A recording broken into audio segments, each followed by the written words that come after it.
Good morning, everyone. Welcome in. Just going to wait a couple seconds as people trickle in here. Thank you all so much for coming to our webinar today on recruitment, scouting for success. We're excited to have you here. I'm just going to go over a couple housekeeping items, and then Amanda and Brianna are going to take it away for us. So first things first, this webinar is recorded, and you will receive a copy of the recording as well as a copy of the presentation slides. These will be emailed to you. So if for any reason you can't make it for the full webinar, or you need to bounce out and want to return to it, don't worry, there's going to be a recording for you. Second, this webinar is interactive, which means we're going to have some polls. Thank you so much in advance for adding your feedback and putting your answers in. It's going to make this webinar super interactive and also give our speakers some insight into some of the strengths and shortcomings that you might be having with recruitment. Third, this webinar is going to be certified for a 1 HRCI and 1 SHRM CE credit. Those certification credits will be emailed to you along with the copy of the presentation slides and a link to the recording. Without further ado, let me introduce Brianna and Amanda. Brianna is our talent acquisition specialist here at Hausman Group. She joined in 2025. Brianna is a results-driven talent acquisition specialist with a proven expertise in full life cycle recruiting. She excels at identifying and engaging highly qualified candidates, building strong strategic relationships, and leveraging data-driven insights to meet hiring goals. Amanda Magnus has been with us for several years. In 2021, she joined the team. Prior to joining HG, she gained HR experience at an electronics company in South Dakota and an association management company managing about 30 nonprofit organizations in Milwaukee. Amanda is passionate about helping people, whether they're problem solving or helping an associate excel in their role, and she thrives on developing and fostering relationships in the workplace. Amanda holds her master's in sociology, and she regularly volunteers at her kids' school to help out the eighth grade class each year before their survival quarter. We're so excited to have both Amanda and Brianna speaking today. Thanks so much, guys. Thanks, Cassie. We are very excited to have everyone here today. As Cassie said, we want to keep this interactive. So we're going to go ahead and start with a question. We'd love to hear what everyone's hoping to get out of the webinar today. Maybe that's something, a broad topic. Maybe you have a specific question that you want to get answered. We'd love for you guys just to pop those in the chat and kind of see what everyone's hoping to get out of today. We do have an agenda set up, so we'll go through that. But if there's things we can also kind of hit on along the way that you guys are interested in, we will try to do that.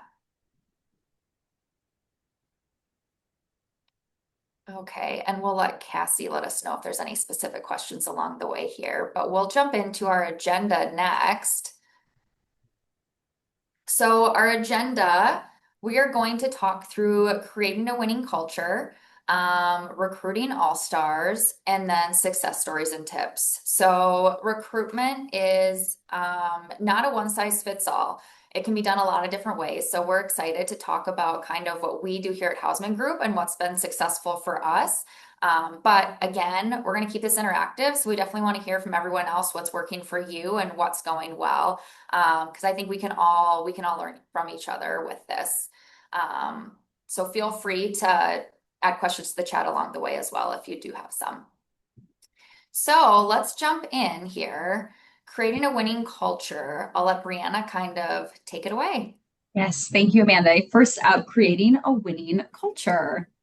Creating a strong winning culture is really going to set the tone for your recruitment process. So here at Hausman Group, we strive to have that productive culture, which ultimately is going to lead to your associates speaking very positively about the company and becoming your brand ambassadors. So you can really think of culture as your reputation on the field. It's going to shape your brand perception, both internally, but also externally to future candidates. Having that culture is going to be a ripple effect into a really great recruitment process and recruitment cycle. So Here at Houseman Group, I'm the lucky one with the title of Talent Acquisition Specialist, but ultimately we view all of our associates, all of our employees as recruiters. So we have over 130 recruiters here at Houseman Group. They're our best recruiters, but that's really only possible when they feel proud of where they work. So this is going to come in a really organic way. When you meet somebody, typically that first part of the conversation in those first few minutes, it's what do you do for work or where do you work? You want that conversation to be positive because it's that brand ambassador spreading brand awareness. It's also going to come in a more direct way. So employees are going to be excited to share job posts and also refer people from their own networks, which we're going to touch on in a bit.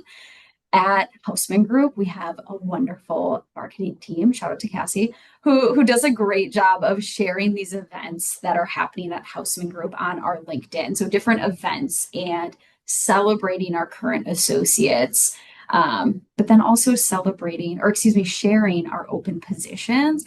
We always encourage our employees, our hiring managers to share those open positions. This is going to reach a whole new network through social media or through LinkedIn. Speaking of brand ambassadors, I thought we could hear directly from one of our Houseman brand ambassadors. So we have a short video from Jackie. Hi, I'm Jackie Anderson, and I'm part of the employee benefits team as the manager of client success. I'm based in the Madison office, although I split my time between the Madison and Milwaukee offices. What sold me on Houseman was talking with Kate and Mike and learning about the exciting vision they have for the growth of the EB department. Since starting last November, I've made some really great connections, and I'm really excited to see what the future holds for the Houseman Group. So to summarize brand ambassadors, candidates ultimately want to work in a space where they feel energized, empowered, and engaged. So energized, this is that uplifting environment. You want to fuel the momentum.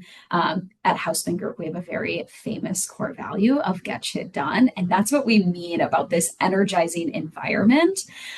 Empowered is welcoming opinions, welcoming ideas. Voices are heard and valued here. And that's about creating that strong culture.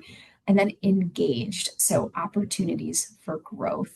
We're going to touch on a few of these throughout or all of these throughout the presentation today, but ultimately creating the environment that lets your team be your loudest advocate. So I want you to start to think, and even if you have a pen and paper, writing down this question to brainstorm later, are your employees excited enough to recruit for you?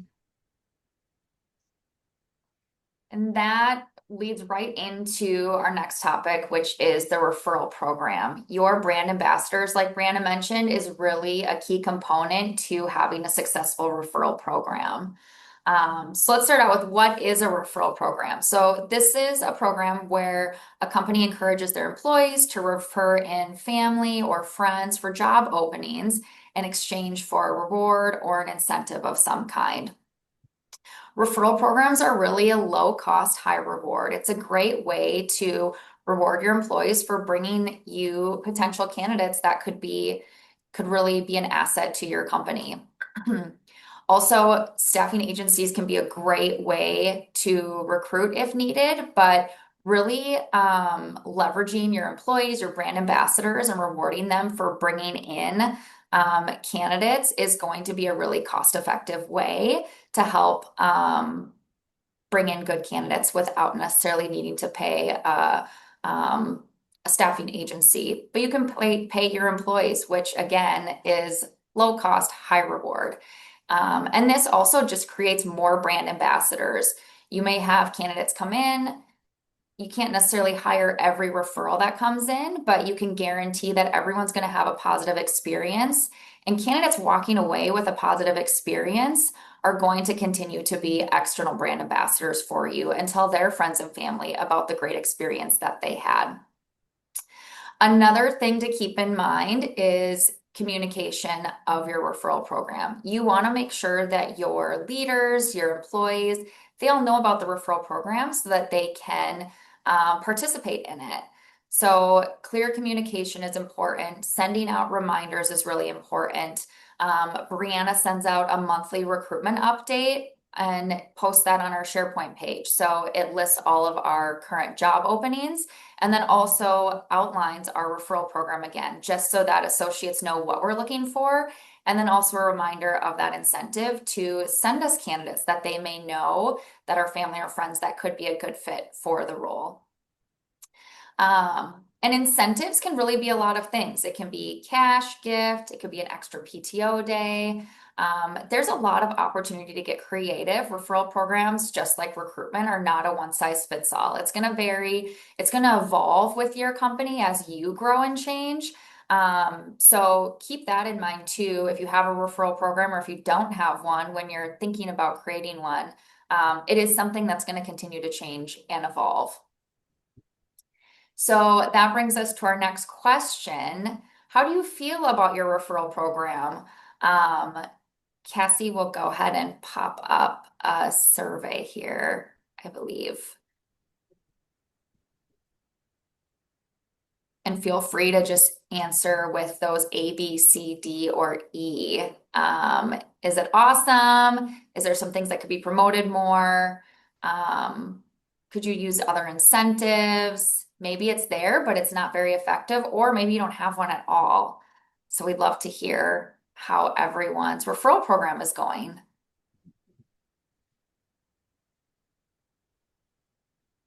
And like Amanda said, there's so many opportunities to be creative with these incentive program, or be it for the incentives for the referral program.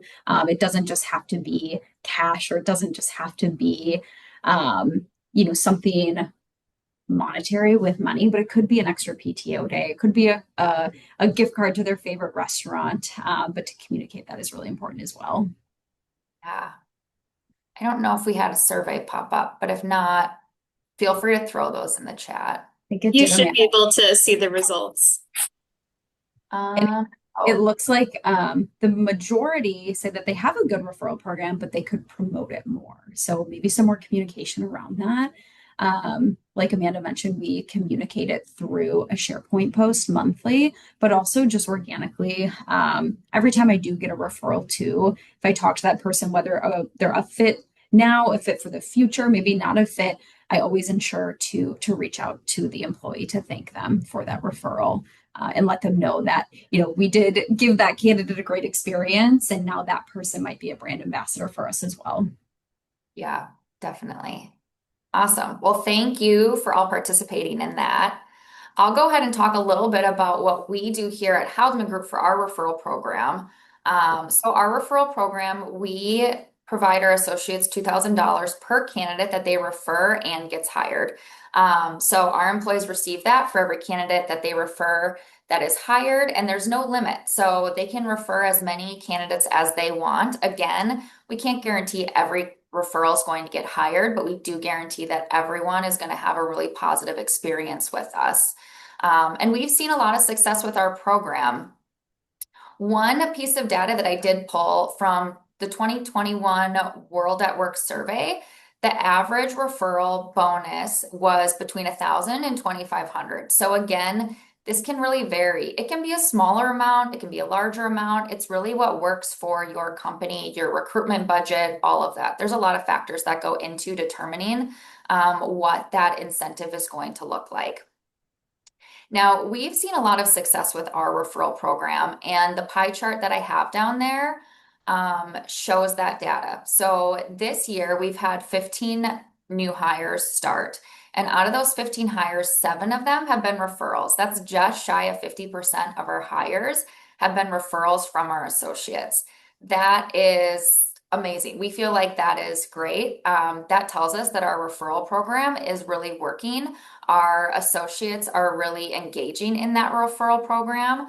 So another piece of the referral program is look into the data, use data to understand your program. Is it being effective? Does it need more communication? Is the incentive maybe not resonating with your associates?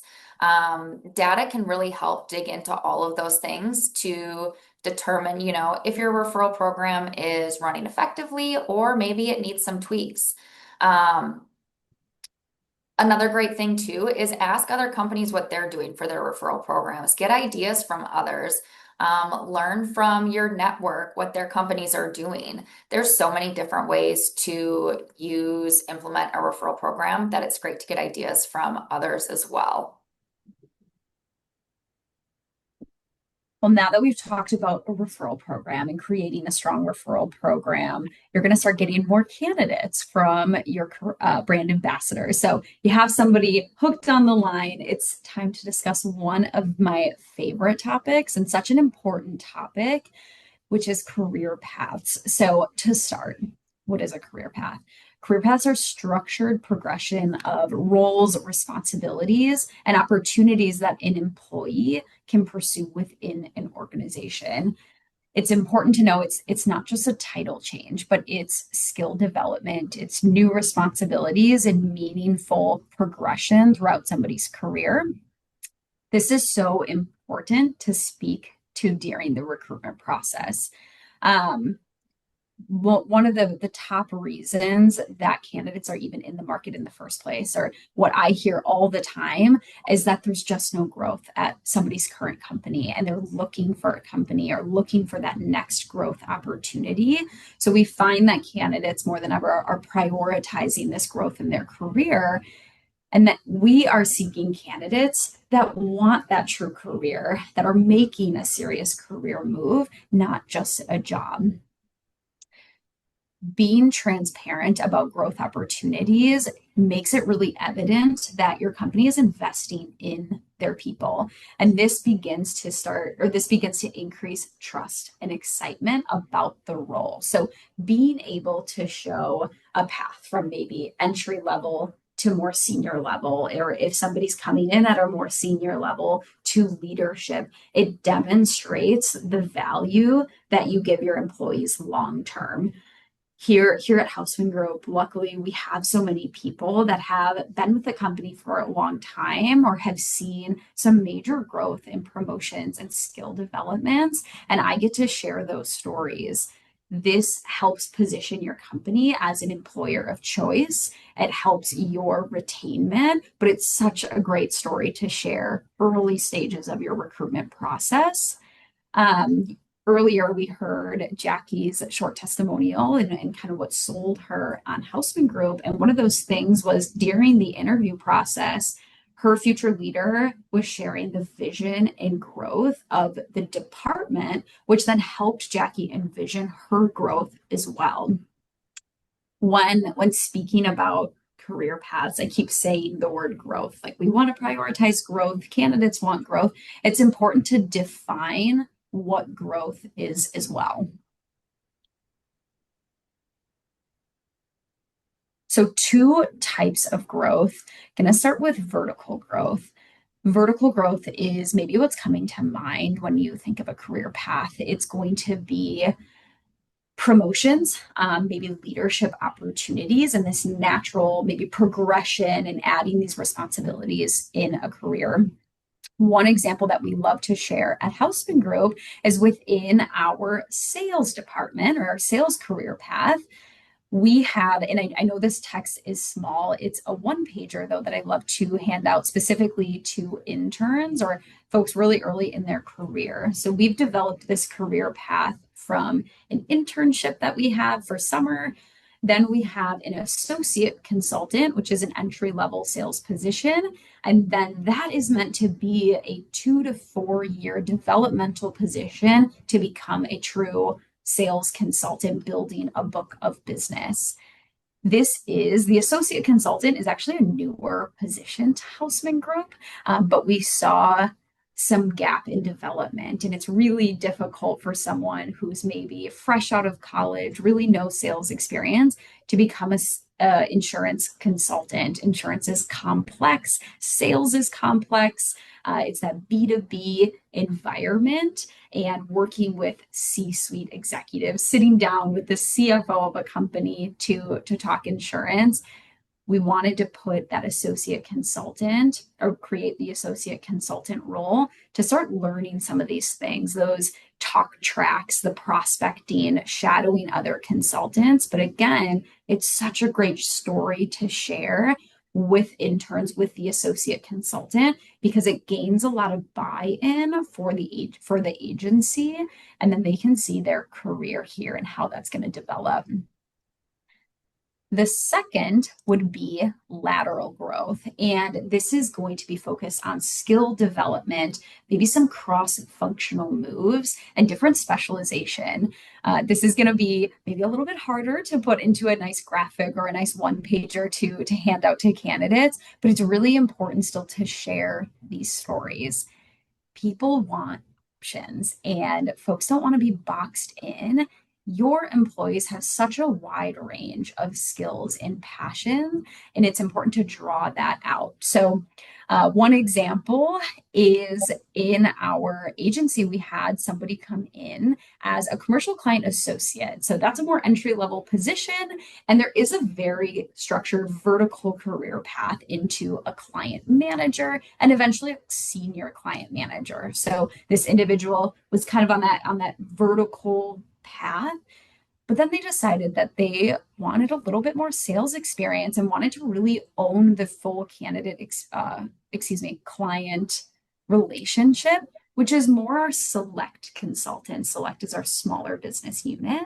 So he moved from senior client manager over to select consultant. And it is, maybe not the most popular route to take because it's not a vertical growth, but it is a great example of lateral growth in the sense where that person wanted to build more skills in a certain area. They wanted to focus on different specialization.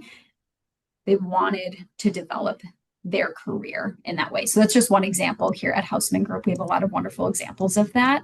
But that too, going back to creating this culture where your associates can speak to this and be transparent about the growth that they are looking for in their career. Perfect. Now that we've talked about creating a winning culture and leveraging those referral programs, let's jump into how we source and recruit those all-stars to join our team. We're going to start out with another question here. What is going well with your interview process today? Feel free to pop that in the chat. Again, this is another great opportunity to get ideas, just like the referral program, get ideas from other people. What's going really well with the process today? Oh, and Cassie did pop up a survey there. Feel free, again, this could be something really broad, it could be something specific, but it's always nice to get ideas from what other companies are doing and what they're seeing success with. It looks like we have some answers rolling in here. We love the participation. While people are putting in their answers, would you mind answering a question that came through? Yeah. All right. So when you guys were talking about the referral perks and the payout, someone asked if the payout is all at once or how long do they have to wait for the payout? Yeah, so we have it split up over 2 payments. So we do $500 after the associate's first day, and then we do the other $1,500 after the associate has been with us for 6 months. So we do split it up into 2 different payments. It's a great question. All right, results are being shared for what is going well with the interview process. I'll just highlight some of the things that have come up. Managers who are engaged, candidate experience, quick turnaround time between phone screen interview and job offer, facility tours, cross-functional interviews, lots of great answers. Awesome.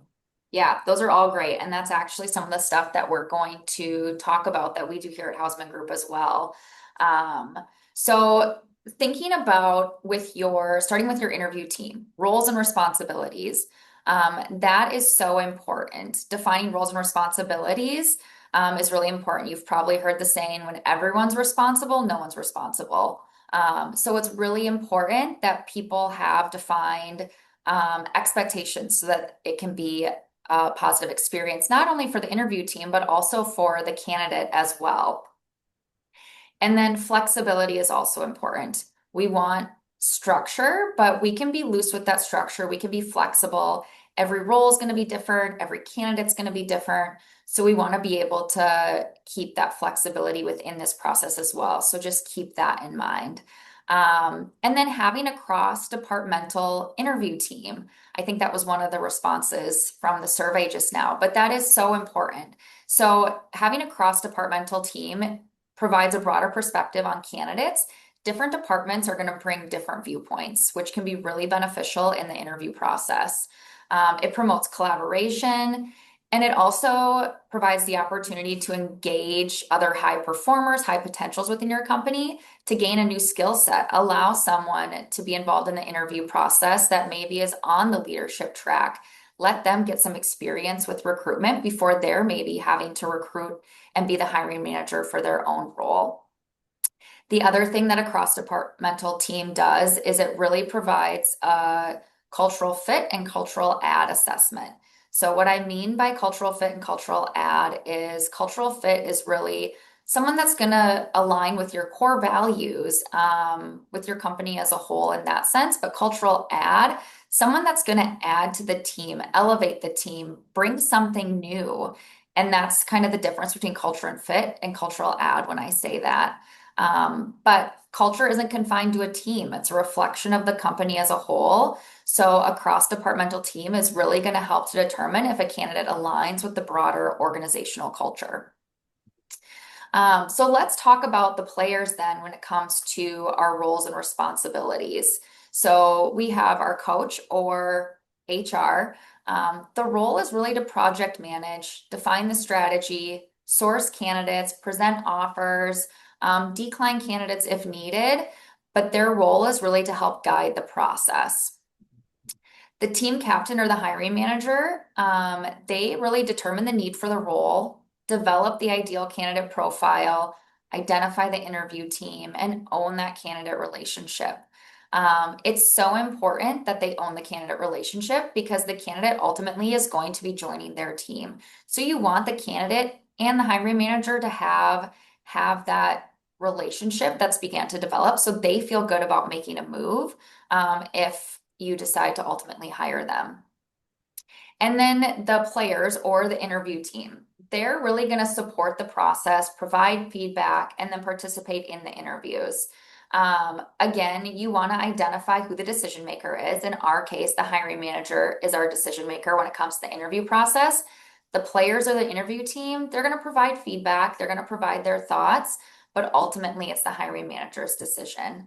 And the coach or human resources, it's really important to help the hiring manager in that decision and encourage them that it's their decision to make based on the other feedback that they've also received. And then within the interview process, it's really important to display your culture. We at Hausman Group try to do a really good job of displaying our culture in the interview process. I think that's another thing that comes up a lot is, what's important to you when it comes to culture? What is your company culture? That's something else to really think about if you're not doing that in the interview process. How do you explain your company culture to a candidate? How do you show that to them in the interview process? You've probably noticed throughout these slides, we have a lot of sports references. That's a piece of our culture coming through at Hausman Group. Sports references, it's a part of our culture. And so that does come through in just interactions that we have on a regular basis. So once you have roles and responsibilities established, it's time to develop a game plan. Yes. So I want to highlight too some areas that were just put in the chat. So we mentioned, or someone mentioned, having the manager really engaged, and that's a part of HR, that coach uplifting that team captain to get them engaged. So the game plan is also really going to play into the quick turnaround time that was also mentioned. So now that we've established those roles and responsibilities, who's going to be the coach, who's that team captain, the players, like any great sports team, winning's going to start with this game plan. So first up, identifying the need. Every strong hire is going to start with clarity. What are you hiring for? Why are you hiring? And this is where you can start to really nail down specifics, a clear job description, and a pay range. You want these two areas really solidified early because transparency is going to start attracting those right candidates early for that quick turnaround. The ideal profile, this is where the coach, the team captain are going to work together, distinguishing the must haves. These are your non negotiables for your candidates. Technical skills, maybe licensing, industries. And then you also have nice to haves. Nice to haves are going to be additional skills, maybe soft skills, leadership qualities, starting to think long term, how this candidate could grow in their career and those career paths. So identifying the ideal profile. Amanda just touched on this, but cultural fit and cultural add. So cultural fit is important, and looking for candidates who are going to align with your core values, who are going to align with your team and kind of fit right in to the culture and into the environment, but also looking for candidates who are going to bring fresh skills, fresh perspectives, and raise the bar on your team, raise the bar in the organization. So important to look at both of those areas. Your interview team, everyone's going to need to know their role in this process and the intention behind them being invited to the interview team. Some things that we do here at Houseman Group is, again, highlighting that career path again. If you're interviewing a, let's say, more entry level candidate, if there's a pretty clear vertical career path, bring in a more senior level candidate to show what that person could be doing in the future and how their roles and responsibilities could add to that senior level profile. The team captain or the hiring manager, at least here at Houseman Group, reaches out to those interview team members and those players to help them understand why they're being tapped in. And two, we have a lot of folks at Houseman Group who want to be a part of that interview team, and it's a great opportunity for them to gain some interview skills. And then thinking always about the long game. That culture is driving your recruitment. So hire for today's role, but also for tomorrow's growth and those growth opportunities for the company, but also for that candidate. We've had a great question come in. Would you guys like to answer it now? Yeah, that'd be great. All right. How do you display culture during the interview? Such a great question. I know we are touching on the interview process in just a little bit here. There are so many ways you can display your culture through the interview. I typically start with a screening call, but I really err on casual conversations and being upfront with them of like, this is just getting to know each other. I love to get to know candidates. Not only just their professional skills, but asking about them. And it gets them to open up a little bit. And I think that is our culture here at Houseman Group, where we foster a professional environment, but also really getting to know our team members personally as well. Our culture also in the on-site interview is more casual. It's structured and we want to make sure it's flowing well, but having a little bit more of a casual interview for us helps us to display our culture where our interview team can come as their authentic selves, which then allows that candidate to come as their authentic self as well.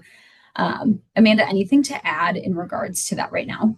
Yeah, just building off of that a little bit. I think we often say the phrase, work hard, play hard. We want to get shit done. We want to get our work done. But at the end of the day, we want to enjoy what we're doing, who we're doing it with.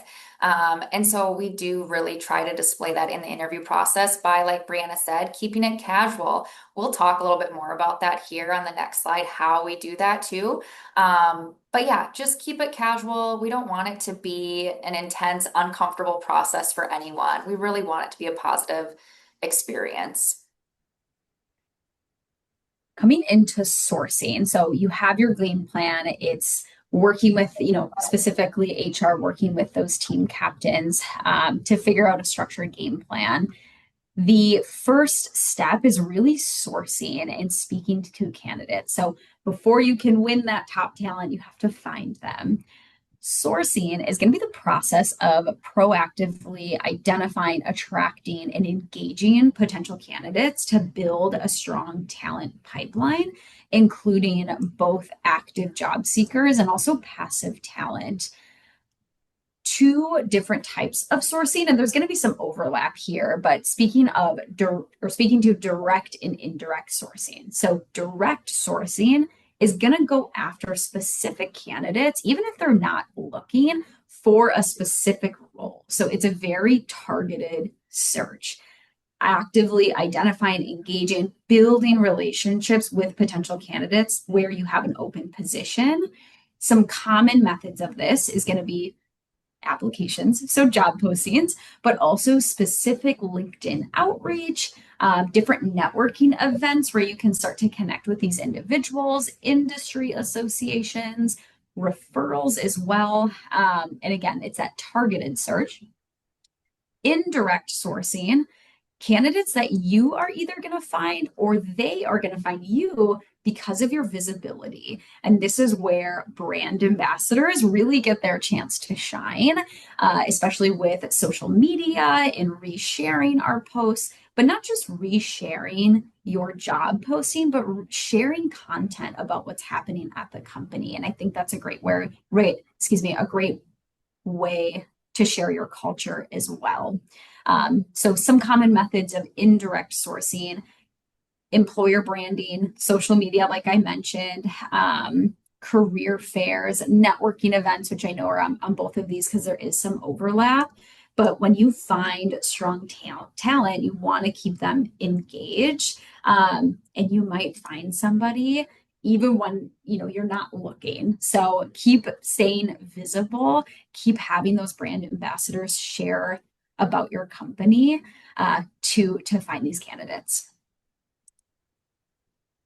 Yeah, so now that we kind of talked about sourcing, what happens once you have a candidate?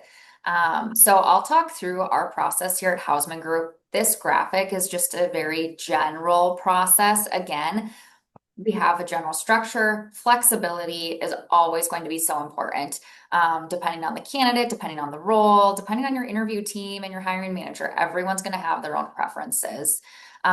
So the steps that we typically use are, we'll usually do an initial pre-screen. So Brianna, once she's sourced a candidate or someone's referred a candidate to her, she'll have a casual conversation that could be over Teams, over the phone, or go out and have a coffee with someone. That again is kind of how we bring our culture into things. Let's keep things casual and fun. Let's just go have some coffee and have a conversation. So that is usually the initial conversation that will happen. And then assuming that candidate's going to move on, Brianna's kind of gained a little bit of information about their experience. They have a little bit better idea about our company, about the role that they would be interviewing for. She'll pass them on to the hiring manager for the role. And the hiring manager will then connect with them over Teams. Again, this could be a coffee or a lunch, just to have a meetup, get to know each other, get to see if this is going to be a good fit on our end and their end. And if that goes well and the candidate's still interested and wanting to continue with the process, then we set up an on-site interview. And before that interview happens, there's two things that you can see on the slide: the pre-interview discussion and the assessment. So when we set up that on-site interview, we'll also send the candidate an assessment. There's a lot of different assessments out there. We personally use the Hogan assessment, but there's a lot of them out there that can be used. The other important thing to keep in mind is we don't use the assessment to make any hiring decisions. It's just another piece of data that we can use to get to know the candidate, and to also use as part of our process to come up with maybe some questions and things for the interview. So we have the pre-interview discussion before the actual interview, where we get the interview team together and we kind of debrief on the candidate, and then also talk through, what questions do we want to make sure and ask, or what topics do we want to focus on during the interview? Were there any concerns that we had? Are there things that we want to make sure to kind of understand before we want to move forward with this candidate?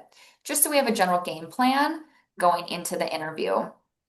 And another piece of the interview too then is once we complete that on-site interview, we do give a tour, which I know someone mentioned on that last survey as well. Giving a tour of the facility can be really important. It helps someone kind of see, could they see themselves in this space? Could they see themselves working in this environment? So that can be another really great way too, also to display your culture. Walk around, see what people are doing. You get a feeling for how people feel. And then finally, we have the post-interview discussion, which is debriefing on the interview. The interview team will give their feedback and thoughts to the hiring manager on how they felt things went, if they feel the candidate would be a good fit. Maybe the candidate's not a good fit for this role, but they would be for another role. So it's a great way to really talk through the interview itself and then think about what our next steps going to be with that candidate. And it could be, I know sometimes the question comes up too, is how many interviews? That's really going to be dependent on the role. Is it an entry-level role? Is it a higher level role? What is your timeline? Do you have a lot of time? Is it something that's more urgent? And you want to make sure too, you're conscientious of the candidate's time and not making it a super lengthy process for them either. So there isn't really a good answer for that, but just something to think about. There's a lot of variables. And the interview process is also a really great way to build your bench, which Brianna's going to talk about next. Yes, and I want to pause too, just when you were speaking about that clear communication, having clear communication, having that really strong game plan, that's going to show your culture as well. That's signaling respect and professionalism. The interview team, if you have associates joining that interview team, the candidate is going to see how those associates are starting to interact with hiring managers. All of those things are culture. I was even just thinking yesterday, I'm located in our Milwaukee office, but in our Madison office, we had somebody come in for the interview, and there's like balloons and cake sitting on the table because we were celebrating somebody's birthday, and there's a whole coffee station set up. We're a big hockey company, so there's a bunch of hockey sticks in a corner and in this like hockey corner for our sales candidates. So those are all displays of culture. It's not as obvious. It's not like, with big arrows pointing, but it gives this feel in the office of like, one, the respect and professionalism with that clear communication, but just fun and welcoming, warm environment. So that is having your culture on full display. And we Building do have a question, if that's okay to put in now.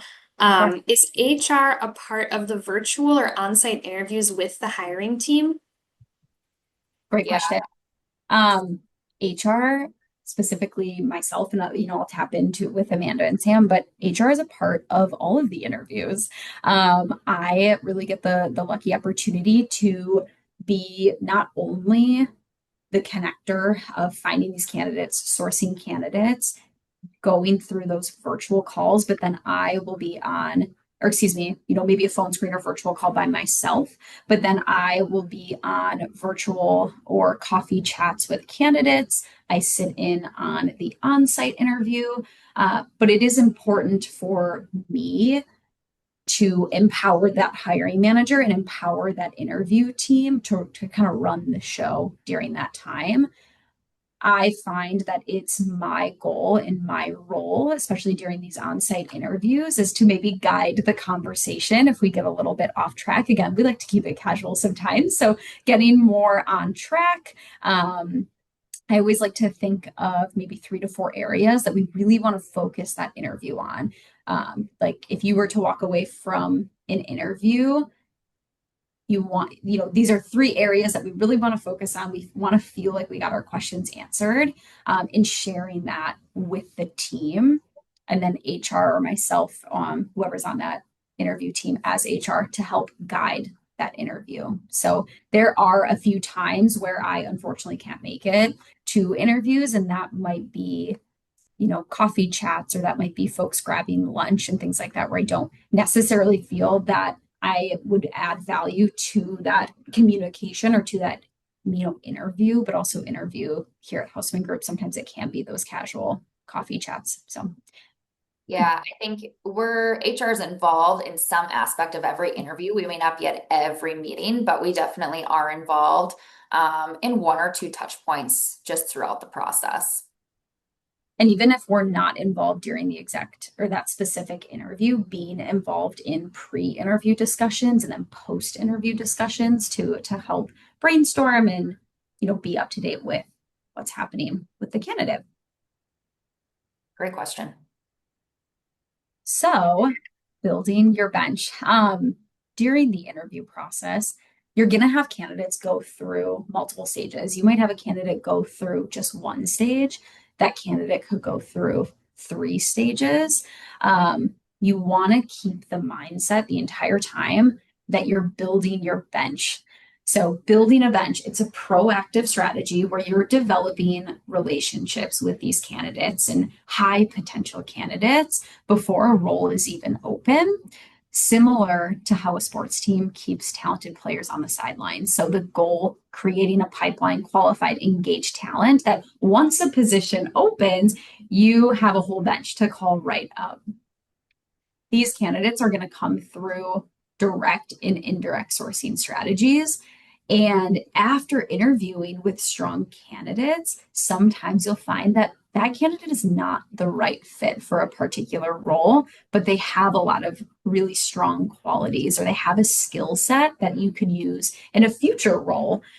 Be honest, be transparent about that. Let them know what their strengths are. Let them know what you think they, can bring to the table and that you'd really like to stay in touch for future roles. That's going to display your culture as well. I always encourage candidates to follow Houseman Group on LinkedIn. I like to connect with them on LinkedIn. I'm also, LinkedIn is a really easy way for me to stay visible to candidates and vice versa. You want to keep them warm for future opportunities and keep them engaged. We did have kind of sharing a success story at Houseman Group. We had a department that we hadn't hired for them in quite some time. So when they had an open role, it took a really long time to find a strong candidate, like a year to find the candidate that they were really looking for. So we started to develop a pipeline proactively. If we saw profiles on LinkedIn, if we met these candidates out at networking events, chat with them about that department, about maybe some future roles or openings in the future.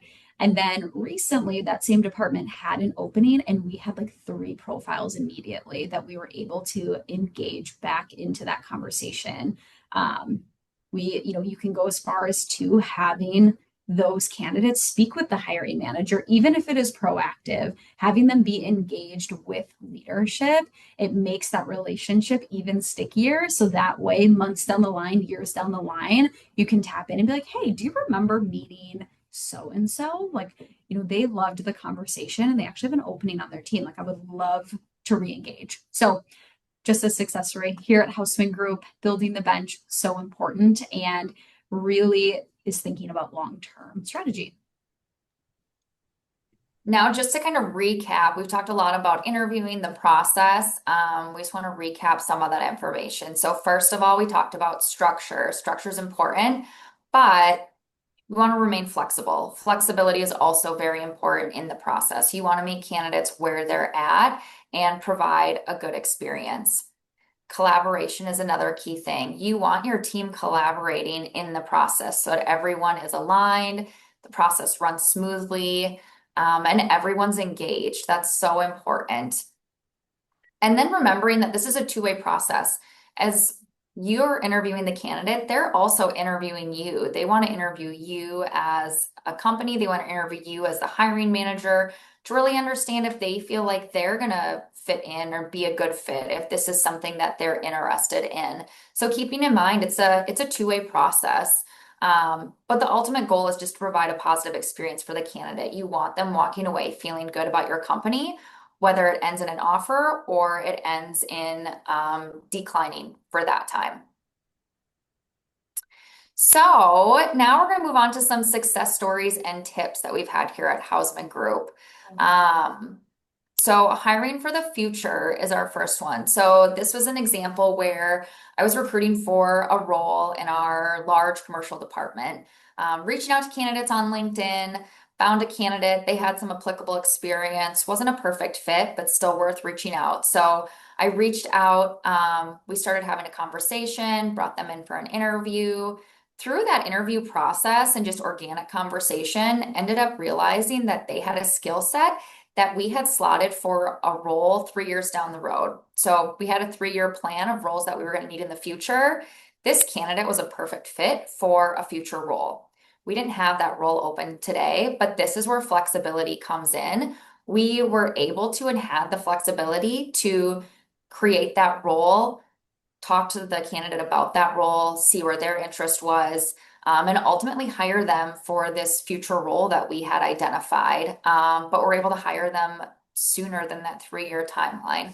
That's not always going to be possible, but in this case, that worked for us and it was really successful. So that's where flexibility can be really important and really pay off. Another example is don't fear rejection. I think no one loves rejection. I personally do not enjoy rejection. I didn't go into sales because I don't like rejection. But when it comes to recruiting, you do get that. You reach out to candidates, they're not interested. And so it can be a little intimidating. But another example, I was recruiting on our benefits department, reached out to a candidate. They did respond, said, hey, I'm not an expert, probably not a good fit for the role. I could have left it at that, but I felt like this candidate really could be a good fit. So I went back and I just said, hey, I understand. We don't necessarily need an expert, but if you have a general knowledge in benefits, that would work. And again, that's where too, when you're thinking about your must-haves and your nice-to-haves, really be specific about that and realistic. If it's not really a must have and it's something that they could learn and grow into, kind of like benefit expert versus having the general knowledge of benefits, allow that to be a nice to have, but it could ultimately grow into, having that expertise in benefits or another area. So don't be afraid to, even if you get a rejection, don't be afraid maybe to ask some more questions if it feels like they could be a really good candidate. Next would be scoping a new role. I did speak to this a little bit with our associate consultant position. That associate consultant position, it was created because we saw a gap in talent. It was, again, really hard to recruit, not just hard to recruit young talent coming into sales, but also to make sure that they were successful in that sales career. So we created a whole new role for that associate consultant to help train them. And it is that 2 to 4 year developmental track to become a sales consultant. So don't be afraid to scope out a new role, figure out where the gaps are in talent and how can you fill those gaps. Another example is interview timing. Be flexible. One example recently, I messaged somebody on LinkedIn and we got coffee. During that coffee chat, it was really obvious that they were a wonderful, strong candidate who could be a really great cultural and just an add to the team. This person was looking to move pretty quickly. And at Houseman Group, we love to engage multiple leaders, multiple different interviews. So sometimes we don't move super quickly. And I like to be upfront about that. So because this person was such a great candidate, I put like 4 interviews on the calendar right away. I wanted to reserve that time, really quick turnaround, tapping into different associates, different leaders. So this person had a coffee chat with me. They had a coffee chat with 2 other individuals in our surety team. They went to lunch with our director of HR and a consultant. They had like 2 on-site interviews. So it was a lot of moving pieces. And we also adjusted for that candidate. And all of those interviews happened within a very short time frame. And it was really collaborative, like all hands on deck to make sure that candidate was having a quick but really positive interview experience. So those are some stories of Houseman Group in action. Amanda, did you Yeah. yeah. I was going to say another great example of that interview timing, interview process timing. I had a great experience with that from the hiring manager standpoint. I was recruiting for a role this summer, and I was the hiring manager, and Brianna and I worked together, and the role was more of an urgent need. And so instead of her doing an initial conversation and then me having a conversation and then doing an on-site interview, we combined some of them, and her and I just did the initial pre-screen together. So that kind of took two steps and molded it into one, which did save us some time, but we still got to have the conversations that we needed. So I also like to tell that story as well. I think too, one more point to touch on when it coming back to referrals, be flexible with referrals as well. If you have somebody who's bringing you a candidate and it's pretty clear that they could be a really strong candidate, they already have a personal connection to your company, maybe you skip the virtual phone screen and just go straight to an on-site or straight to getting them in front of the hiring manager. Be flexible. And again, your ultimate goal is to give them a positive interview process for them to be brand ambassadors and hopefully join your team. But even if they don't join the team, continuing to tell folks about the company. Awesome. Well, that wraps up all of our slides for today. But we'd love to take any other questions if they've come through the chat before we wrap up here. So we do have a question. If we could shift back to talking about building your bench. This person asked if you use Recruiter on LinkedIn to source and build your bench. Yes. So LinkedIn is my main platform to reach out to candidates. We have a Recruiter Lite, and I have specific projects within LinkedIn. So I have, when recruiting for different roles, like a P&C consultant project, an employee benefits consultant project. We have teams that are not even hiring that I have a project for, because when you find a candidate on LinkedIn, add that person to your project, even if you don't reach out that day. That could be a future reach out. Or if that person is open to work, maybe you reach out immediately. So it's kind of up to you to gauge that. If you know a future role is coming 6-7 months from now, it is never too early to start collecting those profiles, putting them in a project. I use also the in-mail messaging for getting some messages out, but also I'll connect with people and do a short message of like, even if it's really broad, hey, looking to connect with insurance professionals like yourself, would love to chat with you about Houseman Group, or keeping it open. I'll always throw out like, I'm local to Milwaukee like you, would love to treat you to coffee. So yes, we definitely use Recruiter, LinkedIn Recruiter.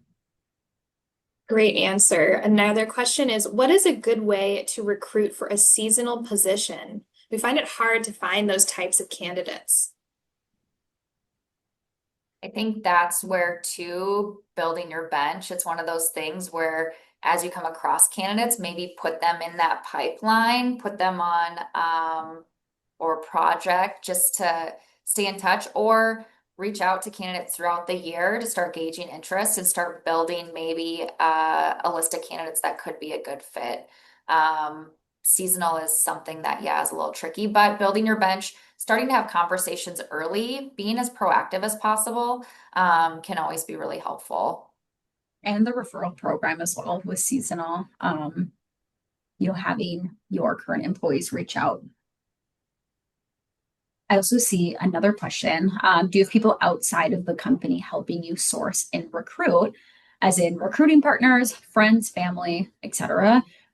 One story that's just coming to mind was really recently.